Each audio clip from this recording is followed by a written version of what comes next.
লোকসঙ্গীতকে জনপ্রিয় করে তোলার উদ্দেশ্যে ত্রিপুরা লোকসংস্কৃতি সংসদ রাজ্যব্যাপী ছেলে ও মেয়েদের অনূর্ধ্ব 14 বছরের মতো লোকসঙ্গীত প্রতিযোগিতার আয়োজন করছে। এই প্রতিযোগিতার জন্য ধর্মনগর থেকে সাবরুম পর্যন্ত প্রায় 250 ছেলেমেয়ের নাম নথিভুক্ত করেছে। প্রাথমিক বাছাই পর্বের কাজও শুরু হয়েছে। আগামী নভেম্বর মাসের মাঝামাঝি সময়ে রাজধানী আগরতলা শহরের চিলড্রেন্স পার্কে ফাইনাল প্রতিযোগিতা অনুষ্ঠিত হবে।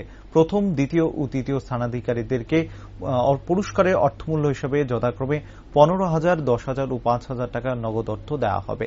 এছাড়া চতুর্থ এবং পঞ্চম স্থানাধিকারীদেরকে 2,000 টাকা করে নগদ মূল্য এবং সকল প্রতিযোগীকে অভিজ্ঞানপত্র দেওয়া হবে। রাজ্যের সাংস্কৃতিক কার্যক্রমকে আরও বেশি গতিশীল করার লক্ষ্যে ত্রিপুরার লোক সংস্কৃতি সংসদ রাজ্যের সাংস্কৃতিক মনোভাবাপন্ন সকল অংশের জনগণের সক্রিয় সহযোগিতা কামনা করছে। শুক্রবার আগরতলা প্রেস ক্লাবে এক সাংবাদিক সম্মেলনের মাধ্যমে একথা জানান সংগঠনের কর্ণধার অরুণ নাথ। প্রসঙ্গত 2018 সালে ত্রিপুরা লোক সংস্কৃতি সংসদ আত্মপ্রকাশের পর থেকে লোকসঙ্গীত এবং বাউল সঙ্গীতের আয়োজন করে আসছে। লোকগীতিকে ত্রিপুরা রাজ্যে জনপ্রিয় করে তোলা এবং এটাকে গ্রামে গঞ্জে ছড়িয়ে দেওয়া, সেই জন্য আমরা 2018-তে এই ত্রিপুরা লোক সংস্কৃতি সংসদ সংগঠনটা গঠন করি।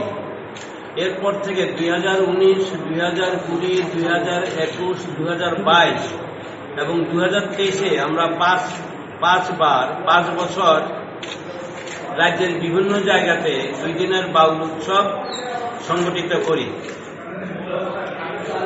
এখন আমাদের বড় কাজ হচ্ছে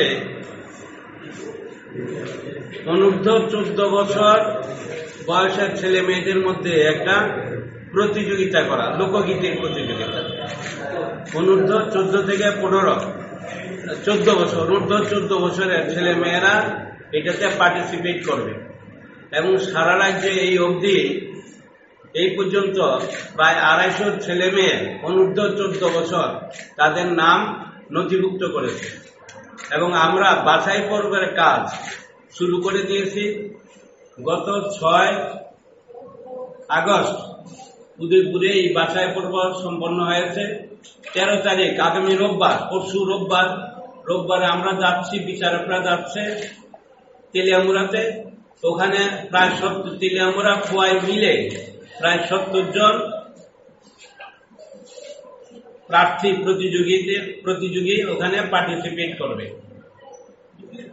এইভাবে সারা রাজ্যে কমলপুর, ধর্মনগর, অমরপুর, মেলাঘর সব জায়গাতে বাছাই পর্ব হবে। বাছাই করে আমরা ছোট আয়তনে সবাইকে নিয়ে আসব চিলড্রেন্স পার্কে। নভেম্বরের মাঝামাঝি সময়ে